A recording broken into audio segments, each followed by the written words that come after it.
नमस्कार हाथरस, बहुत स्वागत है आपका। और काका हाथरसी की धरती पर हम मौजूद हैं, तो उन्होंने लिखा है, अंतरपट को खोजिए छिपा हुआ है खोट, आपको मिल जाएगी बिल्कुल सत्य रिपोर्ट। तो रिपब्लिक भारत का मंच तैयार है आपको सत्य रिपोर्ट बताने के लिए। मैं हूं आपके साथ मृदुल शर्मा और मेरे साथ है मेरी सहयोगी शाजिया निसार। हम आपको सत्य रिपोर्ट बताएंगे। उससे पहले आपको बता दें कि आप लोग हमारे शो में मौजूद हैं, आपका बहुत स्वागत है। लेकिन कोरोना गाइडलाइंस का पालन करिएगा, एक के ऊपर एक बिल्कुल मत चढ़िएगा। हम आपके पास खुद आएंगे, आपके सवालों के जवाब नेताओं से लेंगे। अगले 1 घंटे आप सारे नियमों का जरूर पालन करिएगा। बिल्कुल। देखिए, हाथरस जो है वो हींग की नगरी है और हींग यहाँ की पहचान है। मैं आपको बता दूं, एक नहीं 50 कारखाने हैं यहाँ पर हींग के, और इसीलिए हींग यहाँ की पहचान है। और यही वजह है कि सरकार ने इस जगह को 1 डिस्ट्रिक्ट और 1 प्रोडक्ट के तहत हींग के लाभार्थियों को लाभ देने की बात कही है। लेकिन लाभ कितना हो रहा है ये तो यहाँ मौजूद नेता बताएंगे, विपक्ष बताएगा और साथ ही साथ जनता बताएगी। जल्दी से मृदुल, हम अपने दर्शकों को बता देते हैं कि हमारे साथ कौन कौन जुड़ रहा है। हमारे साथ जुड़े हैं बीजेपी से आशीष शर्मा, जो कि हाथरस चेयरमैन है। हमारे साथ जुड़ रहे हैं रवि सारस्वत, डिस्ट्रिक्ट प्रेसिडेंट अपना दल से जुड़ रहे हैं। स्वागत करते हैं आपका। हेमंत गौड़ हमारे साथ जुड़ रहे हैं समाजवादी पार्टी से, स्वागत करते हैं आपका। हमारे साथ अविन शर्मा जुड़ रहे हैं बीएसपी से, स्वागत करते हैं आपका। हमारे साथ चौधरी केशव सिंह भी जुड़ रहे हैं आरएलडी से, और कुछ समय में हमारे साथ चंद्रगुप्त विक्रमादित्य भी कांग्रेस पार्टी से जुड़ सकते हैं। लेकिन ये तमाम खास मेहमान हमारे साथ जुड़ चुके हैं मृदुल। बिल्कुल, और सबसे पहले सवालों का सिलसिला शुरू करेंगे, क्योंकि समाजवादी पार्टी के सामने चुनौती बहुत बड़ी है। मैं सबसे पहले आपके पास आऊंगा।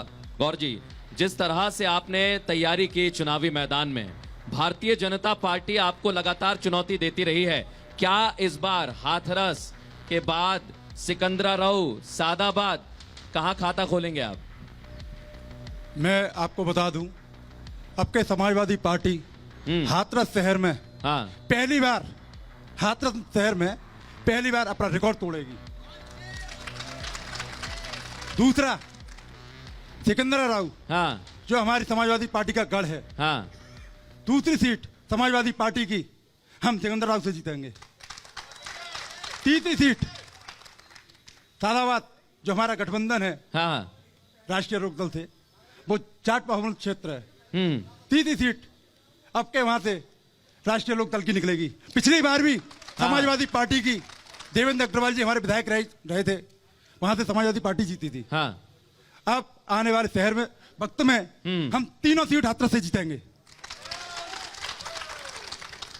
ठीक है, हमारे साथ आशीष शर्मा जी हैं बीजेपी से। मृदुल, आशीष शर्मा जी का रुख करूंगी। आशीष जी, 2 सीटें तो आपको मिल गई थी, लेकिन इस बार क्या होने वाला है? क्या लगता है विपक्ष चुनौती दे रहा है? खरे उतरेंगे आप? 1 मिनट का टाइमर शुरू होता है आपका। धन्यवाद आर भारत के लिए कि ब्रज की देरी हाथरस में उसका स्वागत। जनपद की तीनों सीटें, पहले से 2 सीटें बीजेपी के पास हैं और इस बार क्लीन स्वीप होगा, तीनों सीटें बीजेपी जीतेगी। और प्रदेश में आप इस बात को अतिशयोक्ति ना लें कि अब की बार 350 सीटें बीजेपी जीतेगी। सबका साथ, सबका विकास और सबका विश्वास। बीजेपी काम करने में विश्वास रखती है, सोच ईमानदार, काम दमदार। आपका 1 मिनट का समय है। और चाहे जनपद हो या प्रदेश हो, आप कहीं विकास को उठाकर देख लीजिए, विकास अपने आप बोल रहा है। नेताओं को बोलने की जरूरत नहीं है। योगी और मोदी का काम बोल रहा है। जनता के बीच देश की संस्कृति के साथ जिस प्रकार राम मंदिर और 370 को लेकर बड़े काम हुए हैं, वो देश के इतिहास में शायद ये अद्वितीय कार्य हैं, जो समय क्या बहुत हजारों वर्षों तक ये काम याद रखेंगे। बहुत सारे काम याद हैं और 1-1 मिनट सभी गेस्ट को मैं टाइम दे रहा हूं। और अभी मैं बीएसपी के साथ जाऊंगा। अविन जी हमारे साथ मौजूद हैं, जिनका टिकट भी फाइनल हो गया है। लेकिन बीएसपी जो है सादाबाद में तो बड़ा गजब करती है, बाकी सीटों पर क्या हालत रहेगी ये तो वक्त बताएगा। लेकिन क्या जैसी तैयारी आपकी सादाबाद में है, वैसी तैयारी प्रदेश भर में है? देखिए, इस बार का जो चुनाव है, पिछली बार भी बहुजन समाज पार्टी जो है 119 सीटों पर लगभग 10,000 से कम और 5,000 से कम मार्जिन से हारी थी। और पिछली बार जो एक तरफा भाजपा की लहर चली थी, उसके कारण उन्हें बहुत सारी सीटें मिली थी। और दूसरे नंबर पर जो हाईएस्ट जो उत्तर प्रदेश में वोट हासिल किया था वो बहुजन समाज पार्टी ने 1,92,00,000 वोट प्राप्त किया था और दूसरे नंबर की वोट प्रतिशत में पार्टी रही थी। और आप देख रहे हैं भाजपा के खिलाफ पूरे उत्तर प्रदेश में माहौल बन चुका है। और देखिए, न तो रोजगार की बात करते हैं ये, न महंगाई की बात करते हैं ये, बात करेंगे लोगों को धर्म में और जाति में और बिरादरी में बांटने की बात करते हैं। पहले बात कर रहे थे कि हम राम मंदिर बनाएंगे, बहुत अच्छी बात है, सबकी आस्था का विषय है, राम मंदिर बना बहुत अच्छा विषय है। अब एक नया विषय ले आए, डिप्टी सीएम साहब ने कहा कि अब हम जन्मभूमि पे जो मस्जिद है उसे तोड़ करके वहां फिर एक और नया मंदिर बनाएंगे। भैया, हमारे वहां कृष्ण भगवान का पहले से मंदिर उपस्थित है, तो किसी दूसरे की आस्था से खेलने की आवश्यकता क्या है? तो वही मैं कहना चाहता हूं, विकास करने का प्रयास अगर उत्तर प्रदेश में भाजपा सरकार करती तो ऐसी स्थिति नहीं होती कि इतनी यात्राएं निकालनी नहीं पड़ती, इतने मंत्रियां नहीं लगाने पड़ते, केंद्र का पूरा प्रशासन, पूरा अमला उत्तर प्रदेश में लगा दिया है। 1 मिनट का समय आपका पूरा हो चुका है। ना करनी पड़ती, अगर काम किया होता तो वो काम बोलता। ठीक है, 1 मिनट का समय आपका पूरा हो चुका है। समाजवादी पार्टी का मैं रुख करूंगी। हिम्मत गौड़ साहब हमारे साथ जुड़े हुए हैं।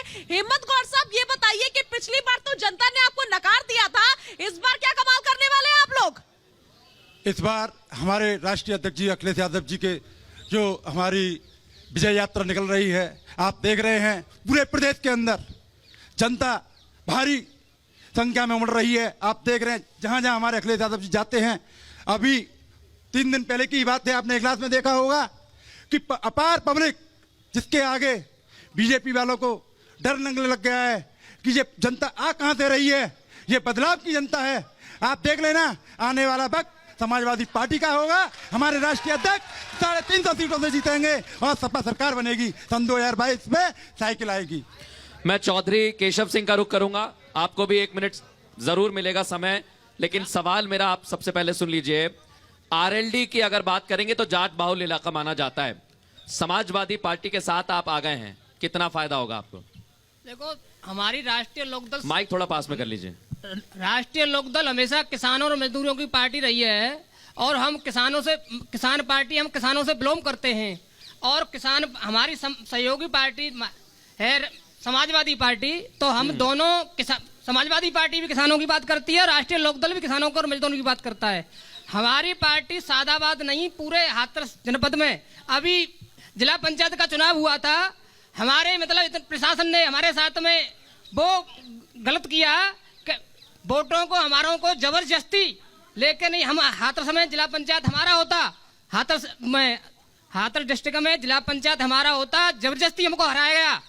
आप चिंता न करें, हाथरस में, सादाबाद में, सिकंदराबाद में, तीनों विधानसभाओं में हम भारी बहुमत से जीत के आ रहे हैं, भारी बहुमत से। आपने अभी भी मतलब इगलास में हमारी एक सभा हुई है, आपने देखा होगा कि इगलास में कोई जगह नहीं रही थी, चारों तरफ किसान और मजदूर जो है इकट्ठे हो गए थे। हमारी समाजवादी पार्टी और राष्ट्रीय लोकदल, आपका 1 मिनट। 1 मिनट आपका पूरा हो चुका है। रवि सारस्वत का मैं रुख करूंगी, जो कि अपना दल से है। रवि जी, क्या लग रहा है इस बार कौन आने वाला है, कौन जीतने वाला है? जनता को तो समस्याएं बहुत सारी हैं। समस्या ये भी कि शिक्षा के लिए कुछ खास नहीं है, समस्या ये भी कि मेडिकल असुविधा झेल रहा है। आप बताइए कौन जीतने वाला है इस बार? ये सब विपक्षी आरोप है। मेडिकल, हमारी उत्तर प्रदेश सरकार ने 60 जिलों में मेडिकल कॉलेज खोलने की घोषणा की है, जो कि कार्य चालू हुई है, प्रगति पे, कहीं कहीं तो पूर्ण होने की स्थिति में है। और ये सब अफवाह है कि बसपा आएगी, सपा आएगी। बड़े भाई ने जैसा आपको अवगत कराएगा 350 पे आएगी, मैं ये कहता हूँ 350 नहीं, उससे ऊपर आएगी और दोबारा बीजेपी सरकार बनेगी। और रही बात राम मंदिर की, राम मंदिर का वादा पूरा किया था, काम चल रहा है। और ये मस्जिद हटाने की हमारा ये काम नहीं रहता, हम भाईचारे में आपस में विघटन कराएं, ये उद्देश्य नहीं रहता। माननीय उप मुख्यमंत्री ने जो कहा था उसका उद्देश्य ये था कि हम कृष्ण जन्मभूमि को भी राम मंदिर की तरह भव्य बनाएंगे, जैसे वहां भव्य इमारत बना रहे हैं उसी तरह हम यहाँ पे भी भव्य इमारत बनाएंगे और इसे अपने मथुरा को पूरी दुनिया में नाम रोशन कराएंगे। बिल्कुल, ये देखिए, ये तस्वीर है। 1-1 मिनट सभी गेस्ट ने बोल लिया है और अब हम डिबेट को शुरू करेंगे। मैं पहले आपके पास आ रहा हूं आशीष जी, क्योंकि राम मंदिर का जिक्र हुआ डिबेट के शुरू में, फिर मथुरा का जिक्र हुआ, क्या घोषणा पत्र में शामिल करेंगे इसे आप? देखिए, राम मंदिर हमारी घोषणा और आस्था का था, प्रतीक वो था। हाँ। लेकिन जो मेरे भाई ने कहा है, क्या बनारस का पूरा जनता नहीं जानती, पूरा देश नहीं जानता बनारस का मंदिर कितना अद्वितीय बनना है? हाँ। इसी उसको प्रकार बनाने के लिए भी तो बहुत सारे अगर मंदिरों को तोड़ा गया। 150 मंदिरों को तोड़ के एक मंदिर को बनाया। ये कौन सा अच्छा काम है? जिन पहले 150 मंदिर जो प्राचीन हजारों सालों से थे, एक वट वृक्ष था वहाँ, एक पीपल का पेड़ था जो 1000 साल से वहाँ लगा हुआ था, उसको काट करके वहाँ देखिए कॉरिडोर बनाया गया। 1000 मंदिरों को तोड़ने के बाद एक मंदिर को बनाया जा रहा है। ये भारत की हिंदू संस्कृति का प्रतीक है बनारस, और उसमें अगर वो परचेज करके रास्ते क्लियर किए गए तो उसमें जो कब्जे निकल के आए वो सबको मालूम है कब्जों में क्या निकल के आया है। ये कब्जे की राजनीति नहीं करते, ये देश को सशक्त बनाने की राजनीति करते हैं।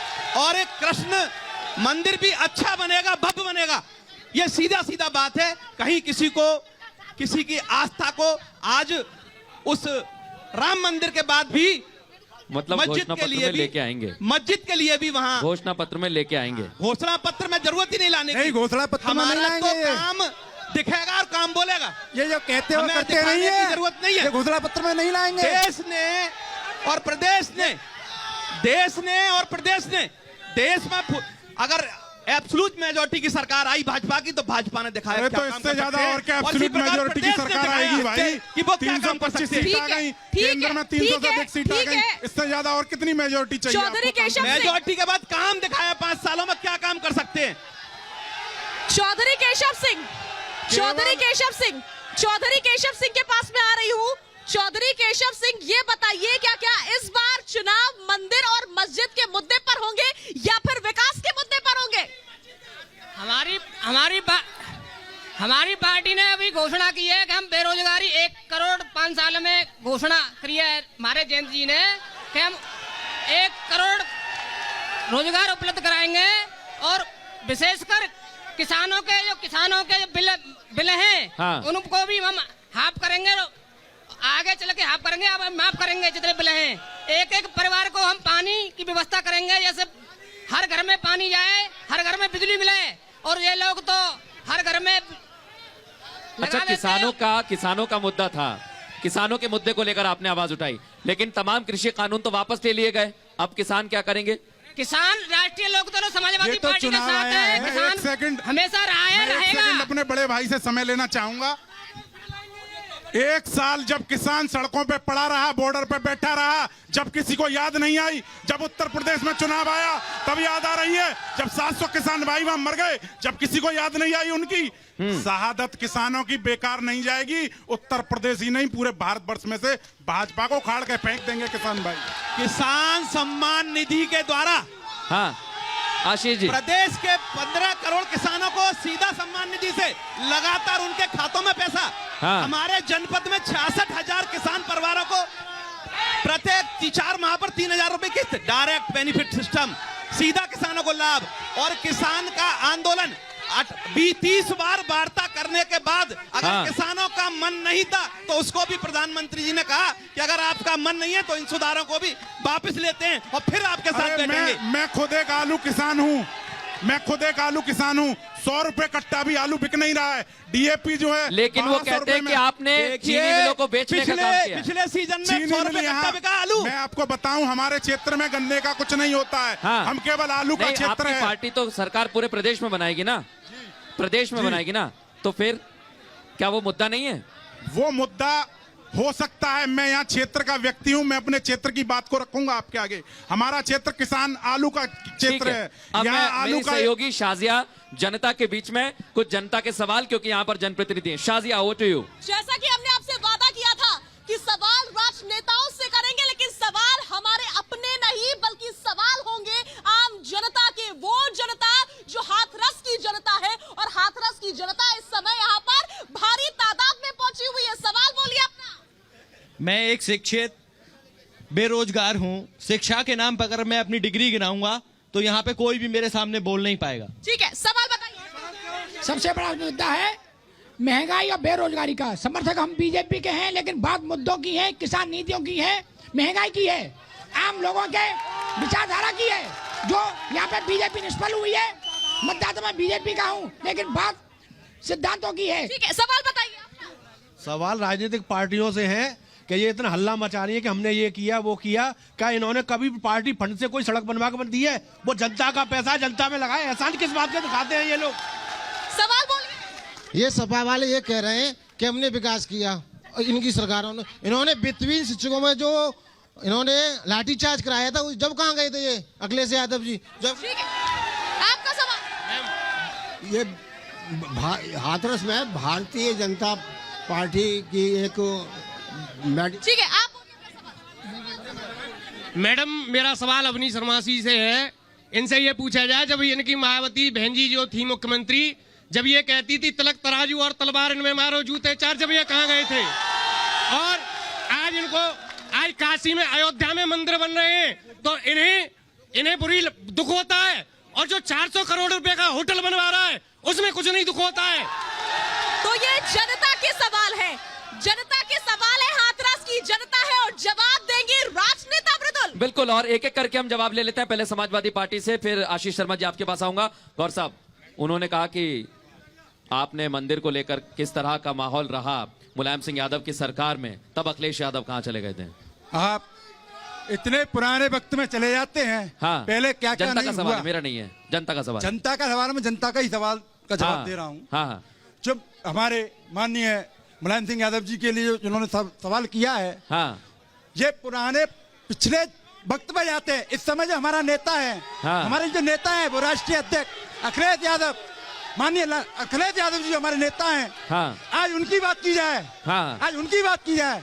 उन्होंने जो कार्य कराया वो आज तक किसी नेता ने काम नहीं कराया। समाजवादी पार्टी ने 100 डायल जो पुलिस की दवा दी, 102 नंबर जो महिला गर्भवती महिलाएं जो घरों में होती थी, गर्भवती महिला जो होती थी, हाँ, उनके लिए एम्बुलेंस चलाई, 108 नंबर जो घायल हो जाते थे उनको तुरंत फोन मिला। मैं आप लोगों से एक आग्रह करना चाहूंगा, इनसे ही इन पे कोई जवाब नहीं होता तो टोटी चोर जय श्री राम करते हैं, इन पे जय करते हैं, ये गलत बात करते हैं ये लोग।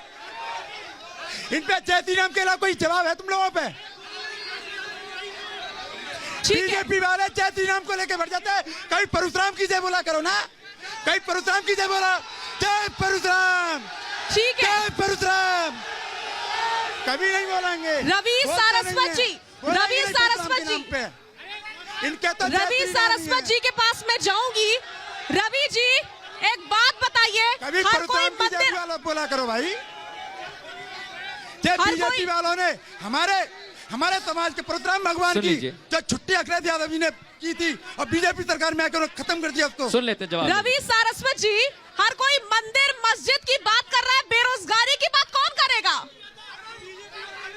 बेरोजगारी की बात हम लोग करेंगे। बीजेपी ने तो पैदा हो गई थी पहले। नौकरियां, हमने 4.5 लाख नौकरियां, हमारी सरकार ने 4.5 लाख नौकरियां बिना किसी रिश्वत के, पुरानी सरकारों ने रिश्वत ले लेके अपने घर के एक मेंबर को हर जिले में भेजा के एजेंट बना के कि वहां से घाई करो नौकरियां दो। हमने निपक्ष होके 4.5 लाख नौकरियां हमने दी, 3.5 लाख नौकरियां संविदा के नियमों को दी हमने, 2 करोड़ लोगों को लौटने के रोजगार दिया। हमारी सरकार केवल विकास के कार्यों पर, रोजगार पर ध्यान देती है। अब मैं एक मिनट, आपने सवाल किया, उन्होंने जवाब दिया। मैं आपके पास आ रहा हूँ, फिर आशीष जी आपके पास आएंगे हम। सबसे अहम सवाल है, एक मिनट, गौर साहब, अभी तो समय शुरू हुआ है, पूरा चुनाव बाकी है, आऊंगा मैं आपके पास आ रहा हूं। लगातार एक मसले को लेकर आवाज उठती रही। आप लोग रोजगारी की बात करते हैं, आप लोग कानून व्यवस्था की बात करते हैं। सरकार कहती है कि सबसे अच्छी कानून व्यवस्था बहन जी के में भी नहीं, हमारे में उसमें थी। और आज ही गृह मंत्री अमित शाह ने समाजवादी पार्टी पर और बहुजन समाज पार्टी पर निशाना साधा। देखिए, लोग क्या कहते हैं वो मुझे नहीं पता। हाँ, जो माननीय बहन जी के शासन में जिस तरह की कानून व्यवस्था थी, हाँ, उस समय आपने देखा दलित लोगों को, मुस्लिम समाज के लोगों को, बैकवर्ड क्लास के लोगों को, सवर्ण समाज के लोगों को सर्वजन हिताय सर्वजन सुखाय के नाम पर जो सरकार बहुजन समाज पार्टी ने दी और सबको सुरक्षा दी। लेकिन तिलक तराजू का नारा भी आपने दिया। आप जो कह रहे हैं तिलक तराजू का नारा जो दिया, वह भारतीय जनता पार्टी के लोगों द्वारा फैलाया गया भ्रम था। ऐसा कोई नारा बहुजन समाज पार्टी के द्वारा नहीं दिया गया था। आरएलडी से मेरा सवाल है, आरएलडी से मेरा सवाल है, आरएलडी से मेरा सवाल है कि इस बार आप किन मुद्दों को लेकर के मैदान में उतरे हैं और आपको क्या लगता है कि जनता किन मुद्दों पर चुनाव वोट करने वाली है इन चुनावों में? हमारा सीधा सीधा सवाल है, हम किसान और मजदूरों की हमारी जवाब तो दे दीजिए, आप किन मुद्दों को लेकर के मैदान में उतरे जनाब? किसान और हमारा विशेषकर किसानों का मुद्दा हमारा हावी रहेगा। किसानों का जो बिल है उस पे हम रहेंगे और किसानों को जैसे हमारी फसल आ रही है जैसे, लेकिन बिल तो वापस हो गया है। बिल वापस ये चुनाव आने के बाद वापस हुए हैं हमारी, चुनाव आने के बाद फिर लागू होगा। हाँ, किसान ये चुनावी माहौल में इन्होंने बिल वापस लिया है। 500 आदमियों को मतलब, लेकिन बिल तो वापस हो गया है।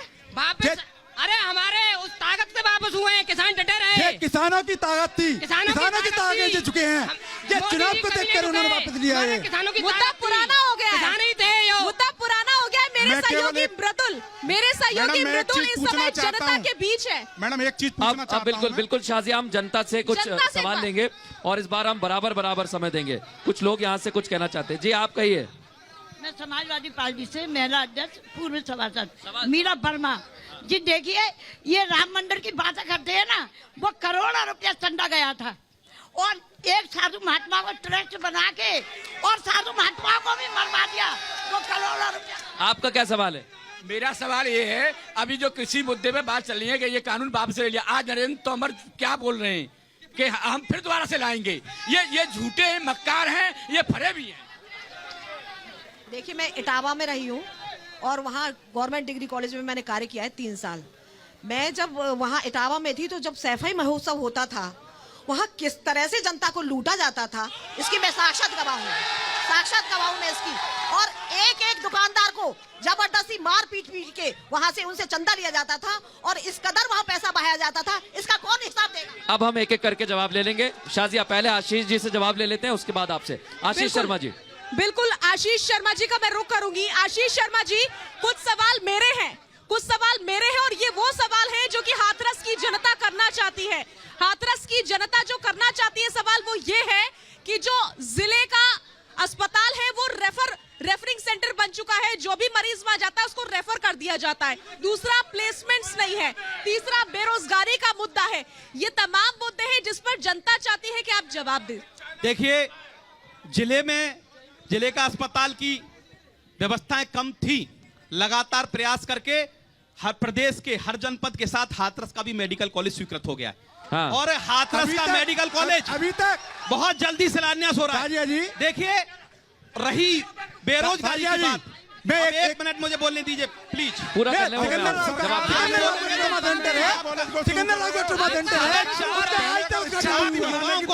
रोजगार दिया गया और रोजगार पहले समाजवादी पार्टी में केवल जाति विशेष को रोजगार दिया जाता था। ये एक सवाल एक एक करके जवाब दिए दोनों। पहले गौर साहब आपसे पहले वो भी कुछ बोलना चाह रहे हैं, लेकिन आज अविन जी भी बोलना चाह रहे हैं। आप कहिए, फिर अविन जी। हाँ, कहिए। भाजपा सरकार में 351 की पूर्ण बहुमत की सरकार है। हाँ। ट्रॉमा सेंटर है जो समाजवादी पार्टी में बनकर तैयार हुआ था। लेकिन आज तक उस सरकार जाने वाली है, सरकार के जाने से पहले अभी तक उसका उद्घाटन नहीं हुआ। उसका अभी तक उसमें डॉक्टर की कोई उपलब्धि नहीं हुई। अब एक एक करके शाजिया हम जनता के सवाल लेंगे और फिर गेस्ट से जवाब लेंगे। एक एक करके मास्क पहन रखा है भैया, बहुत अच्छी बात है, मास्क पहने रखो। सवाल। सर, मैं ये कहना चाहता हूँ, बीजेपी वालों ने भी कहा था सबका साथ सबका विकास। तो सर ये बताइए, जब फूलगढ़ी कांड हुआ था, फूलगढ़ी वाला कांड, फूलगढ़ी, तो ये बीजेपी वालों का साथ कहाँ गया था? 1 मिनट, रात में लड़की को जला दिया। जवाब आशीष जी, जवाब। फूलगढ़ी देश की सबसे बड़ी संस्था सीबीआई ने उसकी जांच की है और न्यायालय में विचाराधीन है। हमारे हिंदू धर्म में सर्वोच्च संस्था है देश की, आखिर उसको न्याय करना है। अब अगर न्यायालय द्वारा जो निर्णय होगा वो सर्वमान्य होगा। देखिए, उसमें क्या हुआ, अंतर्कलम में जाइए तो केवल और केवल वो एक ट्रायल हुआ है। हाँ। और उस पर किस प्रकार पूरे देश ने उसको जातिवादी दंगा भड़काने के लिए जो काम किया उसका सवाल उन पार्टियों से जरूर पूछिए। सवाल बताइए। हाँ जी, जाति विरोधी सरकार है। सबसे पहले तो आर भारत चैनल के लिए 2 पंक्तियां। आदरणीय आर भारत चैनल, मंचासीन विशिष्ट नेताजन, परमादरणीय हाथरस की जनता, राष्ट्रभक्त सज्जनों को नमन। हमारे हाथरस नगर की अस्मिता और उसकी सर्वश्रेष्ठता का सवाल है। नेता यहाँ पर बहुत हैं, बड़ी बड़ी बातें करते हैं, लेकिन मैं ये कह रहा हूँ राजनीति बिना धर्म के विनाश की ओर जाती है, और धर्म के साथ जो विद्वेष की भावना है सब जग जाहिर है। कोई गोली चलवाता है, कोई तलवार चलवाता है, कोई अत्याचार करता है। साधु संत महात्माओं के साथ नित्य प्रति अत्याचार हो रहे हैं, कोई बोलने वाला। मैं जवाब ले लेता हूँ। गौर साहब जवाब दीजिए। मैं पंडित जी ने जो सवाल पूछा है, हाँ। फूलगाड़ी कांड के लिए पूछा है, मैं इनको बता दूं, जाति विशेष से जो आप पंडित जी ने बात कही है। और सवाल ले लेते हैं। अरे मैं दूंगा। हाँ, कोई बात नहीं, कोई बात। और सवाल एक एक करके। मैं सभी धर्मों की बात कर रहा हूँ पंडित जी। हाँ सुनाओ, मैं एक बात कहना चाहूंगा, 4 लाइनों के माध्यम से आपके द्वारा पहुंचाना चाह रहा हूं। ये 4 लाइन है कि अध्यात्म और प्रकाश को साथ बिठा दो, जो डालू डाले हैं तो पात पात बिठा दो, और घाटी में आतंकी मांग जाएंगे पानी, और कश्मीर की गद्दी पे योगी नाथ। अपने अपने सवाल करिए, सवाल करिए जी, सवाल और फिर हम जवाब लेंगे। सवाल करिए, क्षेत्र के मुद्दे बताइए। मेरा तो सपा बसपा वालों से ये कहना है, आज ये किसान की बात करते हैं, और जब इनके शासन में चीनी मिल बेचे थे, वो क्यों बेचे थे? क्या उसका किसान का अविन जी जवाब दीजिए। आप पर फिर सवाल उठाया गया। बार बार वही प्रश्न आ रहा है, चीनी मिल। हाँ। बाबूजी को यहाँ आसपास कोई चीनी मिल नजर आता है? मैं क्षेत्रीय व्यक्ति हूँ, मैं क्षेत्र की समस्या को उठाता हूँ। हाँ। मैं कह रहा हूँ भाजपा ने आलू के किसान के लिए क्या काम कर दिया? हमारा क्षेत्र आलू किसान का है। मैं चीनी मिल की मुझे जानकारी नहीं है कि चीनी मिलों का क्या हुआ पूर्व में। मैं एक युवा व्यक्ति हूँ, मुझे पूर्व का पता नहीं है। मैं ये पूछना चाहता हूँ, किसान को लाइनों में लगा दिया यूरिया डीएपी की में। हाँ। जब तक कोई नजर नहीं आया बीजेपी वाला, ब्लैक में यूरिया डीएपी तक नहीं मिला, और 100 रुपए कट्टे का आलू बिक रहा है। क्या किसान क्या मर जाए? भाजपा सरकार कहती है कि हम आय दोगुनी करेंगे, मैं कहता हूं किसानों की आय आधी भी नहीं रही है। ये सवाल बहुत महत्वपूर्ण है। ये सवाल बहुत महत्वपूर्ण है। किसानों को लेकर जब सवाल उठते हैं तो अलग अलग पार्टियां अलग अलग तरह से उन्हें साधने की कोशिश करती है। मैं एक आशीष जी के पास जा रहा हूं, फिर शाजिया आपके पास जाएंगी, जनता के बीच में जाएंगी। शाजिया आप पहले, ओवर टू यू शाजिया। जोश हाई नजर आ रहा है जनता का जोश। सबसे पहले ये बताइए कितना, बैठिए नीचे बैठिए।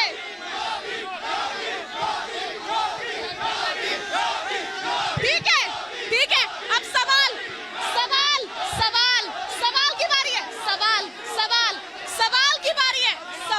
सवाल बैठ जाइए। देखिए एक करके सबके पास आ रहे हैं। सवाल होगा, सवाल बोलिए।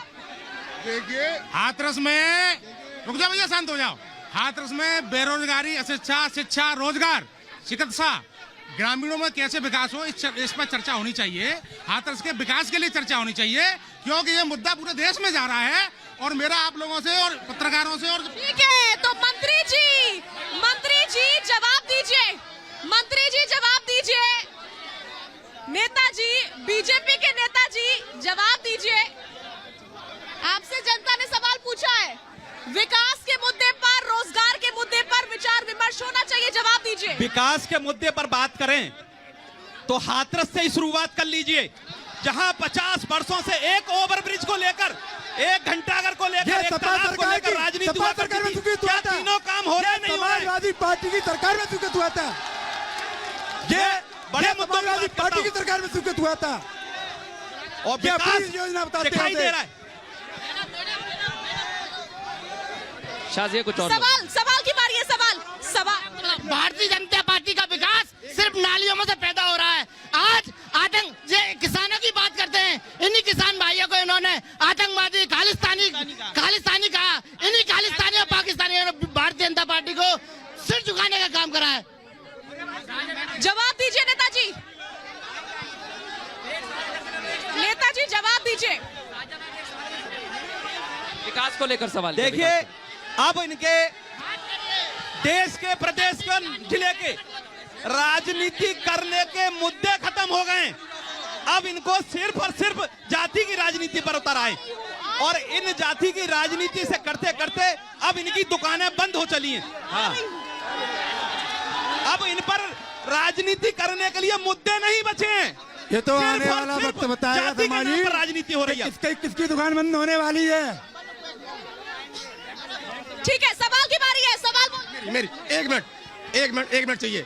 मैडम ये बताइए, हमें 2 साल कोरोना में हो गई, मैं एक छोटा सा ट्रांसपोर्टर हूँ, मैं टैक्स दे रहा हूँ, बीमा कराया, आज तक सरकार की तरफ से कोई सुविधा नहीं मिली। 70 हजार के गाड़ियों के बीमे हो रहे हैं, टैक्स दे रहे हैं मंथली, और 2000 रुपए खाते में डालना है, उसका खर्चा कहाँ से निकालें बताइए ना। पूछिए, राष्ट्रीय आपदा है ऑफिस में, पूरे विश्व पर आई है, ऑफिस में जो रिश्वत है, रिश्वत जो योगी जी के नेतृत्व में जिस कुशल प्रबंधन के साथ कोरोना में देश में फ्री वैक्सीन, फ्री अनाज, 15 करोड़ लोगों को लगातार राशन फ्री, ये सब सरकार कर रही है। कौन कर रहा है? अरे जनता का अगर व्यक्तिगत नुकसान की बात करेंगे, तो कोरोना ने पूरे विश्व के हर व्यक्ति का नुकसान किया है। वो एक आपदा है, ना कि राजनीतिक स्टंट। सवाल की बारी है, बोलिए। मैं एक आशा कार्यकर्ती हूँ, क्षेत्र में कम से कम मैं 4 आबादी संभालती हूँ, और आज मेरा स्वास्थ्य विभाग वालों ने ये सर हॉस्पिटल की बातें कर रहे हैं। मेरे एक्सीडेंट हो गया, आज मैं समाज सेवा करती हूँ, मेरे लिए 1 मिनट के लिए कोई सुनाई नहीं, पैर टूट गया, किसी ने दवाई गोली की ट्रीटमेंट नहीं किया, कोई अधिकारी ने नहीं सुना। जवाब नेताजी, जवाब आपसे सवाल था। देखिए, मैं फिर व्यक्तिगत मुद्दों पर, अगर इस चीज के पीछे वो 70 साल की सरकारें अपना जवाब दें, 5 साल के कार्यों की जवाब जनता देगी क्या? 5 साल में कार्य का हर पैमाना जनता के सामने। मेडिकल कॉलेज, वो मेडिकल कॉलेज जो एक सपना हुआ करता था, जो छोटे जिलों में सोचा नहीं था, वो स्वीकृत किया है। ठीक है, आपका सवाल। जिसको नहीं निज देश और धर्म का अभिमान है, वो नर नहीं पशु है, निरा और मृतक समान है। जो देश और धर्म के लिए कुछ नहीं कर सकता, वो सरकार लाने के लायक नहीं। जो धर्म के नाम पर गोली चलाए, जो धर्म के नाम पर रोटी छीने, जो धर्म के नाम पर, शिक्षा के नाम पर पैसे खर्च कराए, रिश्वत दोगे तो नौकरी लोगे, और रिश्वत नहीं तो नौकरी नहीं। अगर ऐसी व्यवस्था होगी तो ऐसी सरकार हमको मंजूर नहीं। साजिया जी, बहुत बहुत धन्यवाद आपका। ठीक है, जवाब अविन जी, जवाब। तो जनता का जोश इस समय हाई नजर आ रहा है। सवाल एक नहीं, देखिए, जैसा कि अभी बोला, हाँ, जवाब कि मुझे सबसे पहला सवाल तो ये पूछना है माननीय योगी जी से, हाँ, कि 11 बजे रात को कोरोना क्या जाग जाता है और 5 बजे तक जागता रहता है वो, फिर दिन भर क्या कोरोना सो जाता है? हाँ। ये रात के लॉकडाउन का नाटक और ड्रामा क्यों कर रहे हैं? क्यों घबरा रहे हैं? नहीं होना चाहिए, बिल्कुल नहीं होना चाहिए। अब आप ये इलाहाबाद हाईकोर्ट ने चुनावों को लेकर भी कहा है, इसलिए हम बार बार अपील भी कर रहे हैं, और अभी फिर से अपील कर रहे हैं कि कोरोना नियमों का पालन करिए। इतनी परेशान है, इतना त्रस्त है, उनका रोजगार ठप हो जाता है, सारी चीजों से जनता इतनी परेशान है, अब फिर लॉकडाउन की तरफ धीरे धीरे ले जा रहे हैं। क्या उसकी कोई पूर्व में व्यवस्था की क्या? ये भाजपा का ये चुनाव, हाँ, दिख गया कि हम हारने वाले हैं, इसलिए चुनाव में कोरोना को लेके आ रहे हैं। बिहार में भी कोरोना था जब भी चुनाव हुआ, बंगाल में कोरोना था जब भी चुनाव हुआ, क्या उत्तर प्रदेश में ऐसा क्या है जो यहाँ पे कोरोना आ गया? अभी कोरोना कुछ भी नहीं है। बीजेपी को अपनी हार दिख रही है कि हम हारने वाले, हम जाने वाले हैं, समाजवादी पार्टी की सरकार आने वाली है, इस चक्कर में ये कोरोना को आगे ला रहे हैं।